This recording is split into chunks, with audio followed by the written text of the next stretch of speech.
Mgombea ubunge wa jimbo la Ilemela kupitia Chama cha Mapinduzi CCM Angelina Mabula ameahidi kuondoa kero ya ukosefu wa huduma za afya pamoja na elimu zinazowakabili wakazi wa kisiwa cha Mbezi kilichopo kwenye ziwa Victoria. Akizungumza na wakazi wa kisiwa cha Mbezi kwenye mkutano wa kampeni, Mabula amesema ikiwa atapata ridhaa ya wananchi ya kuwa mbunge wa jimbo hilo, atahakikisha kuwa zahanati pamoja na shule ya msingi zinajengwa katika kisiwa hicho cha wavuvi ili kusogeza huduma karibu na wananchi. Amikus Butunga na taarifa zaidi. Safari ya mgombea ubunge wa jimbo la Ilemela kupitia Chama cha Mapinduzi CCM Angelina Mabula ya kuelekea katika kisiwa cha Mbezi kilichoko kwenye ziwa Victoria kwa ajili ya kusaka kula za wakazi wa kisiwa hicho. Baada ya saa moja, mgombea huyo pamoja na ujumbe wake wakawasili katika kisiwa hicho.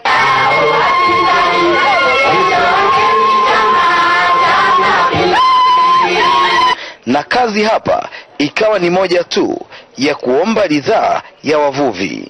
Kuna kilio kikubwa cha wavuvi kulalamikia kuchajiwa leseni kila wanapoingia wilaya nyingine. Naomba mniamini, kwa kushirikiana na Mwanawea kupitia kwenye halmashauri yetu tutapiga kelele huko juu ili zile sheria kandamizi, sheria zinazoumiza wananchi ziweze kufanywa marekebisho ili watu waweze kuwa na amani katika kazi wanapokuwa wanajitafutia kipato. Lakini kwa wakazi wa kisiwa cha Mbezi wanaainisha baadhi ya kero zinazowakabili. Kwa kweli sisi tuna shida, mfano huduma ya zahanati, hatuna zahanati. Kwa kweli wakina mama tuna shida sana, mfano kujifungua, chanjo za watoto, yani mpaka tuvuke tuende Sengabuye na usafiri wa shida, muda mwingine mapepo na nini.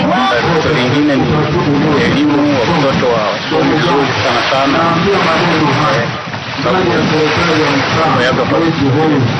Hata usafiri pia nao unapungua, kwa sababu usafiri wetu ni usafiri wetu ambao na maana unaweza ukabasuka muda wote, unaweza ukapasuka, tunakuwa na shida. Au tutoshe tena kituo cha polisi kwa tunahitaji tupate. Mgombea ubunge wa jimbo la Ilemela kupitia Chama cha Mapinduzi CCM Angelina Mabula, kwa kutambua umuhimu wa elimu, anaahidi kufanya nini ikiwa atapata ridhaa. Tutakwenda kuhakikisha hiyo shule inaandikishwa na kuwa shule ya msingi. CCM oyee! Sasa hivi inakuwa ngumu kupata hata mwalimu kwa sababu haijawa shule ya msingi iliyoandikishwa.